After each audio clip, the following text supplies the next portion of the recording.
Right, today finally the Sony A7S III update came out, and it gives us quite a lot of cool options that kind of bring it up to par with the Sony ZV-E1, including allowing to have access to the Creators app right there.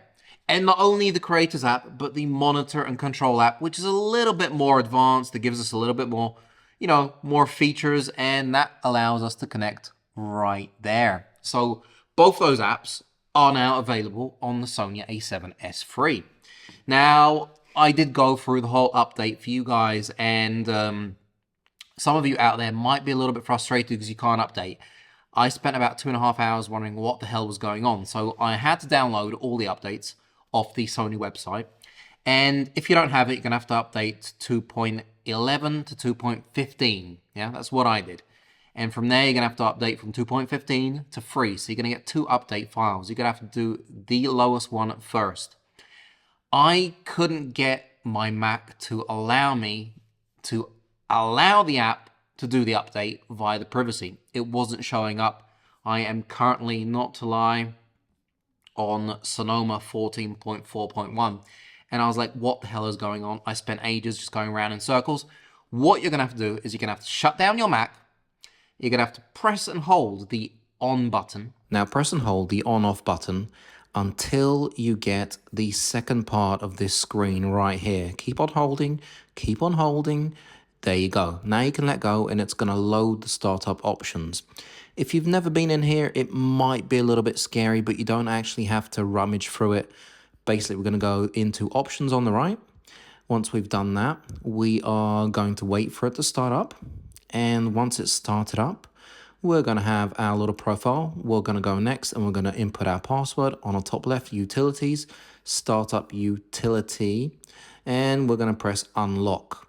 Once you've put in your password, you can now change it from security policy Macintosh HD full security to reduce security. Press OK, restart, and that's it. You now have full access, and it will show up in the privacy settings.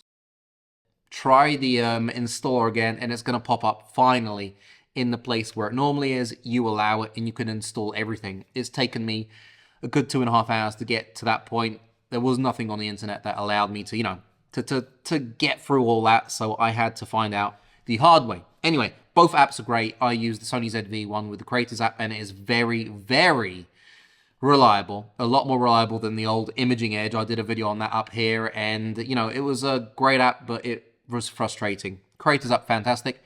And the Monitor and Control app is just, it's quite reliable and you get a lot more options. So it's nice that, we have that there, and it's just, it seems that it's very, very fast when it comes to, to actual viewing. It doesn't, cut out and all that crap. Anyway, AF Assist, we can override the AF by manually focusing, which is really cool. We have new video display mode, so I don't know if you guys can see, but like the Sony ZV-1, we can actually go from left to right of the screen, and we have a new menu system like the Sony ZV-1. That's fantastic. I was reading my friend's Philip Bloom's post today, and he wrote that whilst we do have the option for animal eye autofocus, he's cat crazy, it doesn't actually work with the animal eye autofocus. So let's hope that there is a 3.01 update coming that will get that all working. We now have focus breathing, so much like the Sony ZV-1. We now have focus breathing on some of the native Sony lenses, not all of them, but that really comes in handy. And right now, I can see I'm using a third-party Sony battery. It's not an original Sony battery. I have lost percentage. So all my batteries are now without percentage. That's a real pain in the behind, but they have all USB, holes in them. So hopefully, whoever makes these batteries will give us an update for them so I can see the percentage again. Not being able to see that is a little bit frustrating. And I have a couple of different ones, third-party ones, not just the newer ones. All of them have lost percentage. There is still no anamorphic D-squeeze on it, which is a shame because I have a few anamorphic lenses and I have to use a special app or the Atomos Ninja to get anamorphic D-squeeze. That's a real pain in the ass, but that's how it works. We also now have 24 frames per second. Before we had 23.976, which is the standard in the filmmaking world, but now we have 24 in obviously the American filmmaking world. Here we use 25, like normal people. If you're filming on 30, that's not it's for TV, right?